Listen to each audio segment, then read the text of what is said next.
back sa Liknayan Podcast at kasama natin ang buong team ngayong episode. Nandito si Cherry, nandiyan si Philip, si Jane, and si Frankie. And we are being joined by the head of the Ateneo Roses Lab. Our guest is Professor Benji Dingle, who is an expert in photonics. Hello, Doc. Benji. Welcome sa Liknayan Podcast. Pinagpapawisan ako. Bata kayo kay sa akin. So, I'll do my best. Okay. Para pala kaming panel dito. Bata pa naman, Doc. Di ba magkaka-generation tayo, like, millennials? Hindi si Frankie. Hindi si Frankie. Our resident Gen Z. Yes, we need the Gen Z in the house. Binibilang ko kung kailan ako nagsimula ng physics. Sabi ko 40 years ago pa. So, yung may get up basta Tagalog na. 40 years ago na ako nagsimula ng physics, no, sa Ateneo. So, kayo siguro mga hindi pa pinanganak noon, mga bata pa lang, mga ano. Thank you dun sa pagtanggap ng invitation namin. Sa Liknayan Podcast ay palaging entertained ang photonics. Madami kami naging guest sa photonics, especially si Cherry, syempre nandyan din. We want to know more about you, your other interests, broad na interest ng Roses Lab. It's best that you introduce yourself to our audience so you could tell us further about your journey as a physics expert and a photonics expert. I have to introduce muna yung sarili ko from what is now, no? And then I'll go back immediately to 135 to 145 publication. Tapos meron akong 6 to 10 patents, editor, previous senior editor sa optical engineering. And medyo marami pang konti, no, na medyo positive tingnan. So maybe later we can go deeper, no. So balik na ngayon sa umpisa. Paano ko nag-start ng journey ko ng physics, no. Strange yung pagpasok sa physics, no. Nung high school ako, dahil sa teacher ko, doon ko lang na-encounter yung word na physics na pwede palang maging mapag-aralan or concept. So because of that teacher, then I went to Ateneo, no. Doon ko lang nalaman yung word na Ateneo from my teacher. And so pumasok ng physics ng Ateneo. Pero hindi ako tinanggap ng Ateneo. Bumagsak ako sa entrance. Sa entrance. Tapos, ang recommendation nila, nung tinawagan ko bakit, ang recommendation nila, hindi maganda yung grade, pero graduate ako ng valedictorian ng high school. So, sabi nila, mag-ask ka ng recommendation letter. So, nagsulat naman ako ng recommendation letter. Tapos, mabait yata ang Diyos, pinapasok ako sa Ateneo. Pero yung experience na yon, nagsabi na sa akin na mahihirapan ako sa college. Tapos sa physics pa ako, madodoble ang hirap ko sa physics. Pero yung Ateneo program po, 4 years or 5 years? 4 years kami noong time na yon, no? 4 years kami noon. Tapos 21 units. Ang mahirap sa Ateneo during my time, so 40 years ago, you have to go back 40 years ago. Hindi ngayon nakatulad ng major ngayon, medyo iba na rin, ano. Ang mga nakakapasok, ang tinatanggap lang ng buong college, buong university na first year, 500 lang per year. Ngayon yata 3,000 or 3,500. So, medyo iba. And out of the 500, ang statistic is 1 out of 5 hindi makakapasa. So from the first day, ang isip ko, candidate kagad ako dun sa 1 out of 20% na babagsak, no. So, ang realization ko, kailangan ko mag-aral. So, yun yung background ko na through the 4 years, puro hirap, puro aral. So, yun ang ganun pa din naman. Ganun pa din 40 years ago. 40 years later. Oh, yeah, tama yung sinabi niyo, no? Bakit gano'n, no? Bakit 40 years na ganun pa rin yung style? And was always, and probably yun din yung reason kung bakit meron Ateneo Roses Lab and bakit medyo bago yung pag-intention ko in designing the Ateneo Roses Lab. No? So through my story, I hope you can get sana sa mga kwento ko makuha nyo nung bakit gano'n ang philosophy ng Ateneo Roses. Anong connection nun? Lahat ng mga RA namin, at least ako nagpumipili, mga RA, siguro mga 85%, 75 to 85% naghirap sa physics. Ibig sabihin, hindi sila yung mga cum laude, hindi sila yung mga summa. Pero kung mag-apply sila sa amin, sa akin, tinatanggap ko. Pero siguro 15% lang sila. Ang preferential option ko is yung mga letters, mga C, D, B student, yung mga average, below average. Kasi nakita ko na mas innovative at mas creative sila.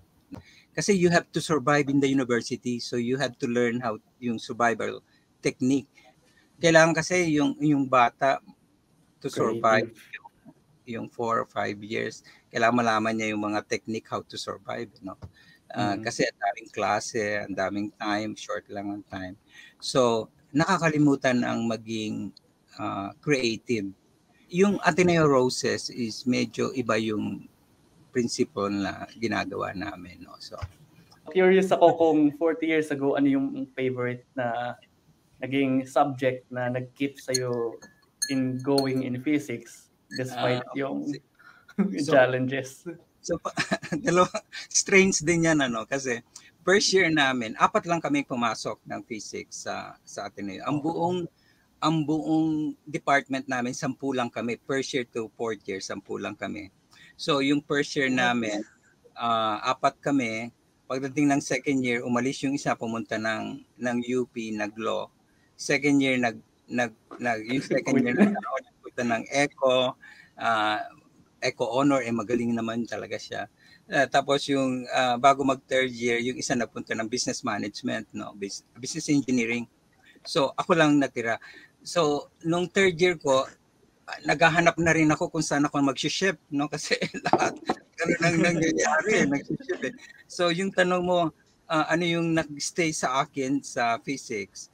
Ang posible ko lang puntahan is at that time sa physics, long time ago ito, no? Ang pwede lang sa Ateneo is chemistry.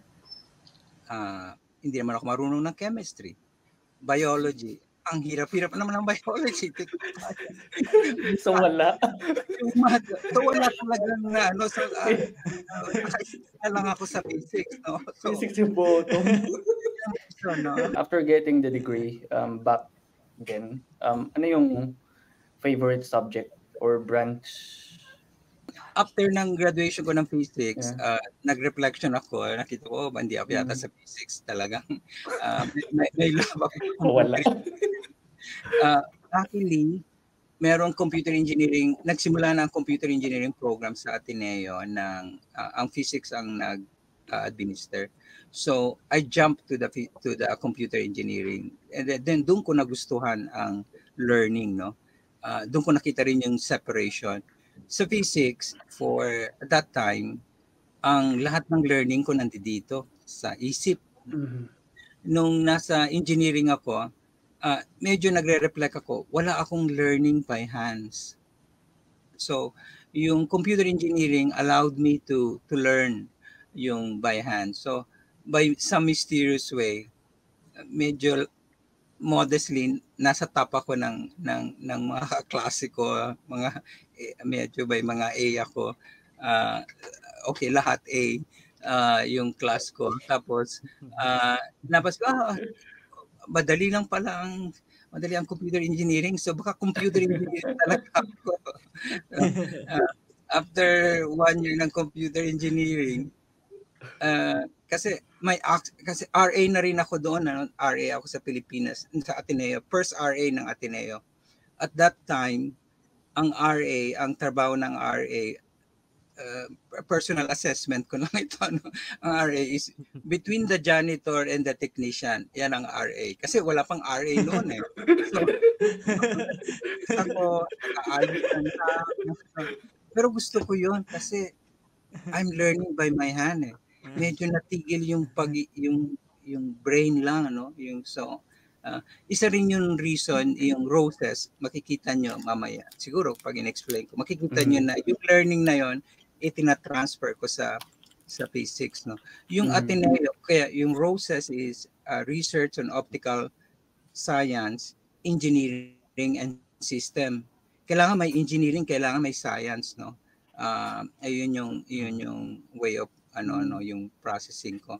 So in fact during my RA time, yung mga technician, kasi ang technician namin doon, kailangan ikaw bumili ng mga resistor, mga transistor sa Divisoria during that early time. Madumi pa ang mga Divisoria noon. Ang mga technician ayaw pumunta doon, gusto lang sa... So RA yung pupunta? I steal their job. Ako ang nagsuggest na kaya ako napupunta. Kasi kailangan ko matutunan eh.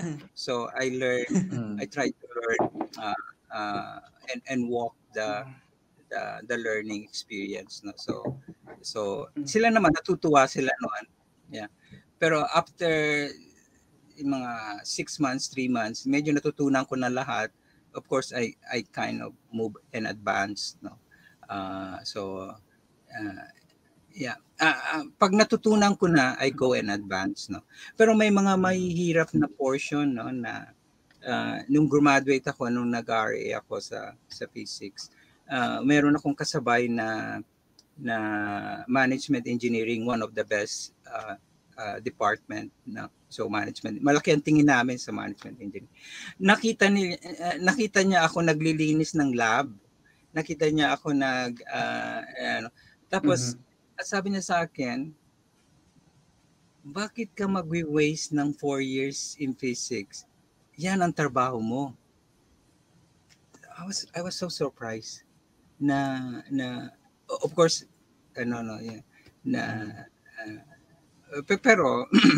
pero yun yung nature ng physics at that time, no, na grind ka talaga ng wala kang pupuntahan, so wala ka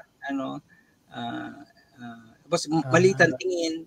Kasi bakit hindi na lang ako mag-business engineering, no, or business management or things like that. Kasi sa Ateneo naman, bakit ka magsasayang ng 4 years mo nagsayang ka ng 4 years sa Ateneo, tapos naglilinis ka lang ng laboratory. Kasi di ba parang 40 years ago nagsisimula pa lang yung physics, di ba, sa Pilipinas mismo. Yeah. Oo. Meron din akong kwento dyan. Yung SPP, mga I think second year or third year ng SPP conference, pinagsama-sama. Third year? Pinagsama-sama lahat ng physicists sa Pilipinas. Nasa small minibus lang kami. Pupunta kami ng Baguio. Kaya ang kwento noon, kung may mangyari, nagkaroon ng presidente, a century of physics ng Pilipinas mawawala kagad in one event. Dito lang kami sa isang minibus. Napapunta na gano'n. Nagsama-sama na Ateneo UP Lasal. So, gano'n yung 40 years ng physics namin. Pangalawang kwento pa. So, yung pumasok ako ng physics ng Ateneo, napasama ako sa Jamboree, no? Mga different universities. Tapos, doon sa universities na yun, sa Los Baños kami napunta. So, nagsama-sama lahat ng mga estudyante. Tapos, siguro mga 300, 400 kami yata doon. Tapos, na-divide kami. Tapos, nagkaroon ng mga introduction. Nakaupo lang kami. Tapos, kunyari, nag-introduce ganito.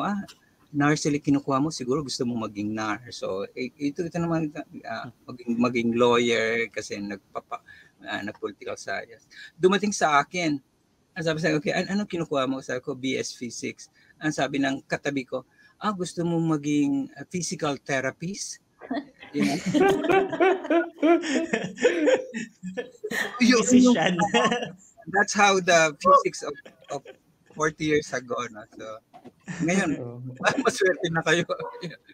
May 10 years ago po ang pag sinabi mong nag-aaral ako ng physics, magtuturo ka. Yeah. Yan ang dalawa lang. Magtuturo ka or magiging physical therapist. No? Pero recently, nakasakay ako ng taxi nung last na uwi ko ng Pilipinas. So, December. Parang, tinanong sa akin kung magdo-doktor ako. Yeah. Well, physician. Well, technical physician. Not that. Nice. Doktor pa rin naman tayo. Ibang doktor lang. Well, hindi pa. 1 year. Yung comment, add ko lang sa kwento ni Benji kanina. Kasi yung curiosity ko why I am trying to get pieces from the physics education 40 years ago. Kasi alam ko na 40 years ago, fever pitch high yung string theory and heavily leaned yung global physics trends sa theoretical talaga. String theory, high energy physics talagang naka-lean dyan, which I guess is partly good, but yun nga, kung yung education, I guess yung BS physics mostly everywhere, global lang time na yun is lean sa theoretical. Hindi niya natatap yung potential ng lahat. It may kill the interests of 99% ng class as collateral na mapifigure out mo na lang sometime, which if I'm interpreting correctly, na figure out mo naman after going to computer engineering, you learn to tap more dun sa ibang aspects. Hindi. Hindi ko rin na-figure out. Hindi ba din? In fact, at that time, yung physics namin, 40 years ago, kilalang-kilala sila Dr. Posadas, Magpantay. In fact, sa physics namin sa Ateneo, ang feeling namin, hindi ko sinabi namin, at that time, ako, ang feeling ko, at saka konti, 10 lang naman kami, tapos isa lang naman ako sa second year, first year. So, sabihin ko na, kami, no? Pero malit lang. Mahina yung konti namin, yung theory. We would go to UP Diliman and attend classes, no? Just to get that idea na kasi nandoon yung magagaling na mga physicists, theoretician no. So may mga kaibigan ako na hire 1 year. To me, they would enroll and get units for that. Ako naman sinubukan ko rin, no. So okay, sige. Pupunta rin ako, gusto ko matutunan, no. 2 klase lang kasi hindi ko kaya ito. At least uwi na ako. So balik na ako ng Ateneo. Masyadong theoretical yung tinuturo. So ano po to sa class rin ba to ni Sir Magpantay? Take din po kayo. Wala akong courage to attend yung ni Magse. Doon lang ako sa level ng mga nagsimula ako ng mga statistical ng electromagnetics, kung sino-sino pa yon na hindi pa sa level ni ni Magpantay, no. So hindi ko naman hindi ko na kaya. So sabi ko baka hindi ko twice lang ako nagpunta, balik na lang ako na Ateneo. So, devote ang buhay ko dito. Yeah. Pero so since 40 years ago pala yung class niya, turning point din pala ng mga estudyante kung mag-shift out sa physics. Yung mga ganyan. So Frankie, muntik na sabihin ni Doc Benji na statistical mechanics eh. Yeah, kahit na statistical mechanics, hirap din ako. Punta ako ng The war flashbacks. Pero ang analysis ko, after how many years, ang analysis ko, And I'm hoping na I could do this and impart this in the way I manage yung Roses Lab. And yung sa Ateneo student na under sa akin na nagma-masters. At pasensya na medyo yung mata ko ay sana. Yung ang observation ko, may mga bata or may mga tao na may kanya-kanyang scientific maturity age. Nung time ko, I think I'm emotionally matured, I'm politically matured, I'm intellectually matured, pero hindi pa ako scientifically matured. I think even up to now, yung pag na-observe ko yung mga estudyante, hindi na ko consider ng education natin ang idea ng scientific maturity. Kaya marami ang lumalabas sa physics kasi hindi kaya natin ng sistema natin ma-recognize na kung meron ng scientific maturity yung bata, Kasi ang mga bata naman kanya-kanyang panahon yan, parang katulad din yan ng emotional maturity, no.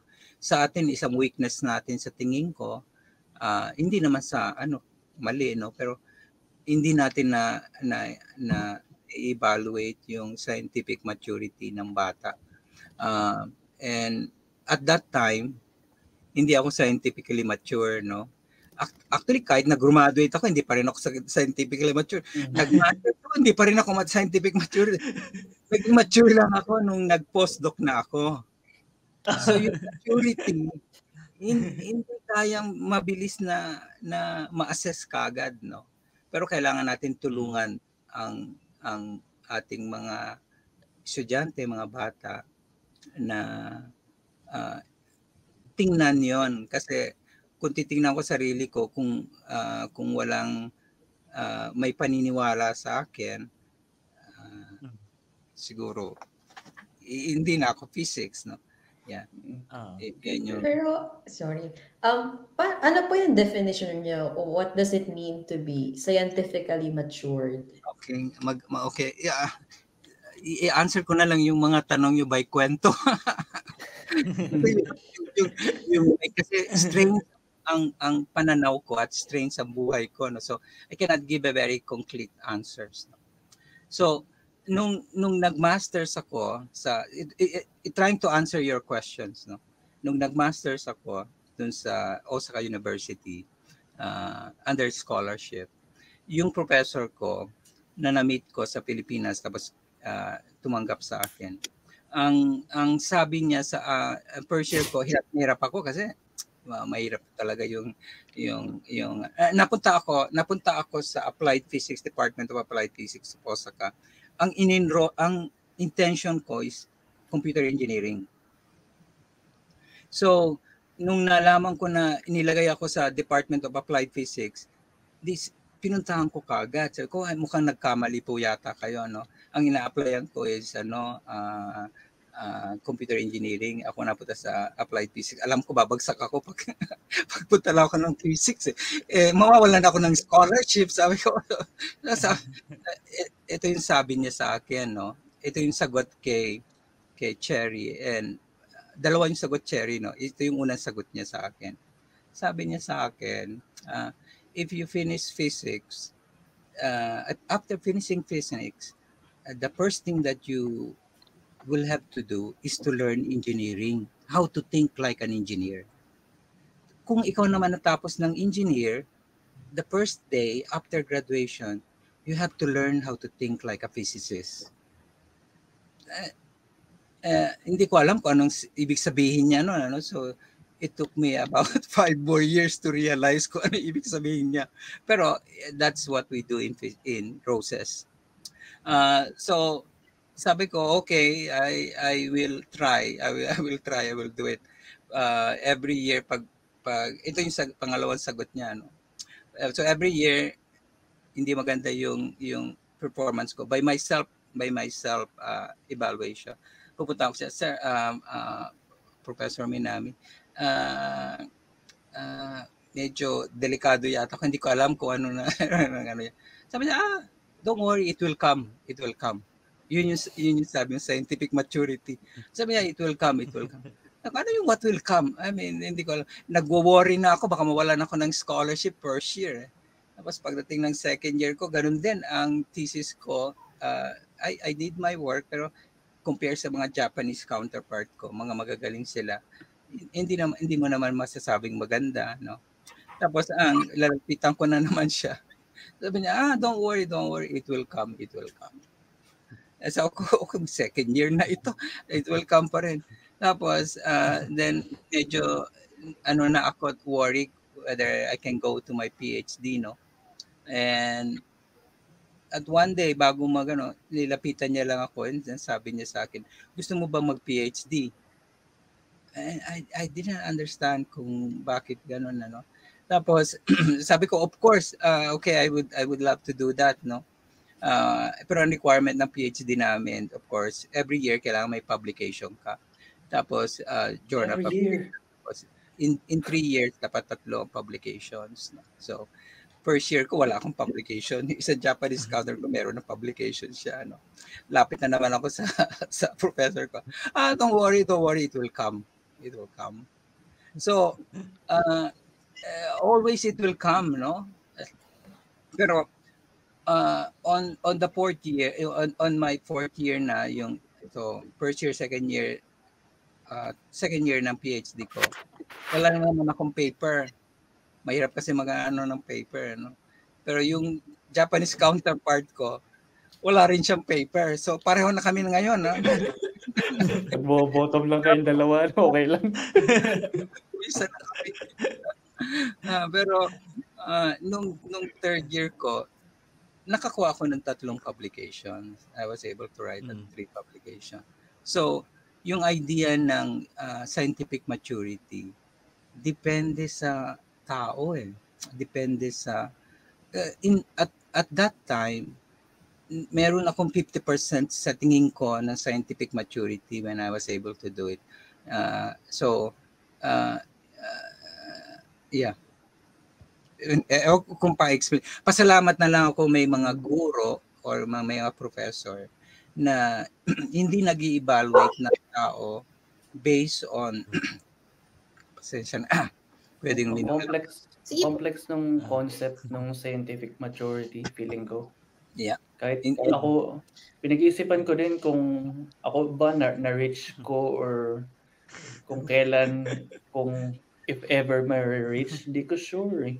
Pero actually, hindi po ba part ng scientific maturity is being able to ask the questions that you want to answer as a scientist?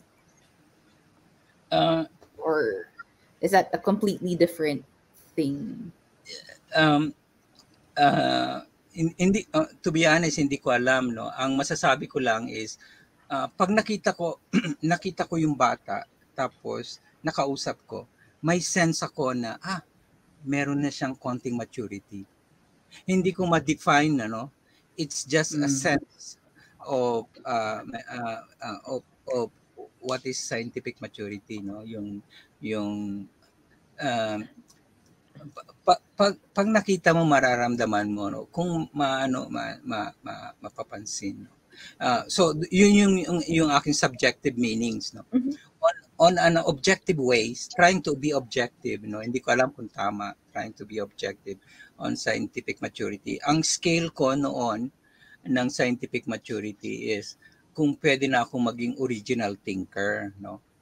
Yung thesis ko, I just follow yung ginagawa ng iba, minagmo-modify ko. Yun lang yung parang first paper ko, second paper, maghanap ako ng mga kung ano yung mga ginagawa ng iba, tapos i-improve ko, innovation, tapos yung ang tingin ko, maaring mali ako, ang tingin ko, medyo naabot ko ng konti lang yung scientific maturity nung naging original thinker ako na pwede ba akong humiwalay na sa mga sinusundan ko at gumawa ako ng sariling original paper, no, or original thoughts or original concept, no.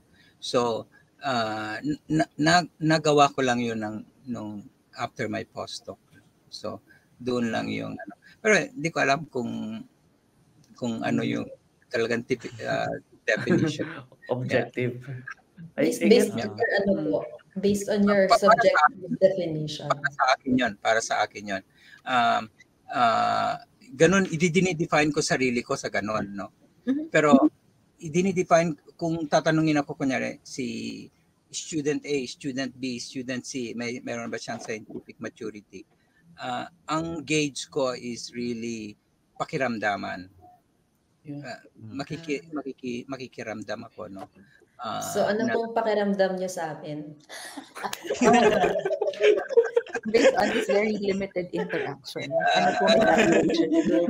Mukha po ba kami mature na?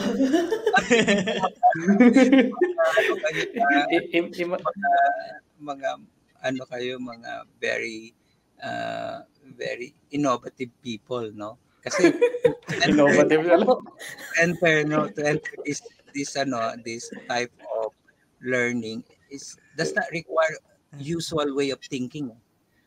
So sa tingin ko meron kayong creativity, meron yung scientific thinking, hindi ko kailangan ko makausap Kaya lahat ng RA, lahat ng estudyante, pag ini-interview ko, kinukuhanan ko sila. Ang hinahanap, kasi hindi naman kailangan magaling pag maging scientifically mature, no? Hindi naman kailangan knowledgeable. Basta parang may inkling ka lang, no? May inkling ka lang. Hindi ko ma-define pa ngayon kung ano yung personal, but siguro masasabi ko na 85 to 90% na mga kausap ko, alam niyo ba yung librong yung Blink, Thinking Without Thinking, ni Malcolm Gladwell, Gladwell. So yung Thinking Without Thinking, di ba pag pumasok ka ng klase mo, yung may teacher na nagtuturo, 5 minutes lang meron ka ng konting inkling na mahihirapan ako dito sa teacher na ito, or ano ito, terror ito, kahit na wala ka pang buong period, meron ka lang inkling, di ba? Or ano, na kailangan mag-aral ako lang masyado dito. Yun yung mga thinking without thinking. We are going on the subconscious, no? Ganun din sa mga bata at saka mga RA na mayroon akong parang sense na hindi through the brain but through the, I don't know where it is, but through the guts or through the meron kang konting inkling lang, no? Yeah. Na-enjoy ko yung conversation ng scientific maturity kasi ang complex niya. I doubt na kaya siya ma-objectify, ito subjective lang siya. Kasi I doubt na ito yung feeling kong hindi nakaka-capture ng grades. Hindi mo siya ma-judge based sa pag-check ng grades ng students. So you have to talk and then activate lang yung tingling spidey sense to kasi pwede I think pwede makakuha ng mataas na grades ang isang student, yet when you talk to her about research, then you won't feel the same scientific maturity. Then I'm guessing, and may mga hunches ako na sa mga ilang nakausap ko mga bata, some would not have grades that are reflective of being high enough, but kapag nakausap mo sila, you just get a sense na you can do more research with them. So ang complex, ang ganda nung pero ano din, sorry. Yourself, no, sorry. Na halimbawa haba dinidiscuss ni Doc Benji kanina about scientific maturity. Napaisip din ako like feeling ko ba scientifically matured na ako? Kasi it can be very subjective talaga. How do you gauge scientific maturity even for yourself? Diba? Parang pwede nating sabihin na matured na tayo, but Parang papasok din yung idea of imposter syndrome na, are we really mature enough? or ano ba talaga? Next episode, next. Abangan. Dumating din yung question niya sa akin, no?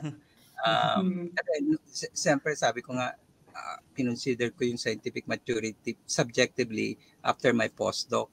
So, kung ano yung nangyari nung before, yung nag-aaral ako, anong klase ako. I'm reminded by nung undergrad ako, meron kaming modern physics na libro. Tapos yung modern physics doon, every chapter meron parang small biography ng parang famous physicist, no? And 18 years old pa lang siya. I think 18 years old pa lang siya, tapos na-candidate na siya for Nobel Prize, tapos PhD Brad na. po ba to? Hindi kalimutan ko yung pangalan, pasensya na, no. Pero yung story niya ang nag-impact sa akin, no. Kasi bata siya, magaling siya. So in-interview siya ng I'm assuming newspaper, no, nakalagay doon. Tapos ang tanong sa kanya ng journalist, mga I'm estimating here, mga 30-35 na siya yung journalist, siya sa 18 years old lang siya, no? Ang tanong sa kanya is, how do you know that you're cream for physics, or that you are scientifically mature, no, to be in this kind of things? You're just 18 years old. Yun yung tanong ng journalist, no? So napaisip ako, bago paisip, sabihin ko yung sagot niya. Ano yung sagot niya? Sabi niya, hindi niya ang pinalitan ng journalist yung tanong. Sabi ng journalist is, paano mo malalaman na ako ay scientifically mature? Imbis na tanongin siya, tinanong yung 18 years old, paano mo malalaman na ako ay scientifically mature? Kasi journalist ng science siya, no? Journalism siya. Ang sagot niya ang pinaka nag-stick sa mind ko. Sabi niya nung reading doon, come back after 15 years and I will tell you. Kung ako yung journalist, kailangan 15 years pa ako bago ko malaman yon, no? So by some surprise, 15 years ko talaga nung nabasa ko yon, up to the time na nag-postdoc ako, at na-realize ko na medyo may konting scientific maturity ako. And I counted 10 years, no? Na siguro maaabot ko ito after 10 years, pero inabot ako ng 12 years, actually 12 years ako inabot, no? So yun yung naisip ko, no, nung kini-question ko yung sarili ko, kailan ako magiging scientifically mature. Yun yung I think yung kanya-kanya yun, ano. Ako, it took me about 12 years from the time na bachelor, no. So ang bawat isa, I think may kanya-kanya na panahon. Kokopyahin ko yung sagot ng niya sa pag may nagtanong sa akin ng kahit ano, come back in 15 years. Kumusta ka na? Yeah, at magpapasalamat tayo na may mga taong naniniwala sa atin to allow us for that time. Yeah. Ako nagpapasalamat ako sa mga professor ko na they can see not at the front but beyond me. So personal opinion lang to din. I don't think the educational system, the whole grading system, is made or established in such a way na ina-accommodate yung allowing students to make mistakes, which I think is important in doing science. Yeah. Kasi syempre i-reward ng grading system yung people answering what is known to be correct. Yeah. Kaya ayun din yung additional comment lang dun sa na-mention ni Reggie kanina. Yeah, exactly. 'Di ba nung time nga natin nagpo-post pa, hindi ko sure kung ginagawa pa sa ibang universities. Kaso kung naalala niyo, nagpo-post pa ng mga grades sa labas ng mga classrooms. Oo. Highest. Tapos naka-rank from highest to lowest. Oh my God. Tapos pag yung wala sa dulo ka, kantsawan yun. Grabe, nung high school ako, ganun kami. Yung seating arrangement namin sa class is depende sa rank. Hindi sa ako kapag nasa kabahan ka na. That's like he's setting you up, not gonna lie. Ayun naman, di ba? Pero parang sabi nila, that's motivation para mapunta ka sa front. Pero mindset din kasi siya, di ba, na if you take it on yourself na, nasa likod ako, kailangan mapunta ako sa harap. So, good for you. Pero kung parati na lang, mga nasa likod. Same guys. Yeah. Di ba, parang, tama na. Pero I guess, medyo in relation sa sinabi rin ni Jane kanina na, grades doesn't teach us soft skills. Yeah. Right.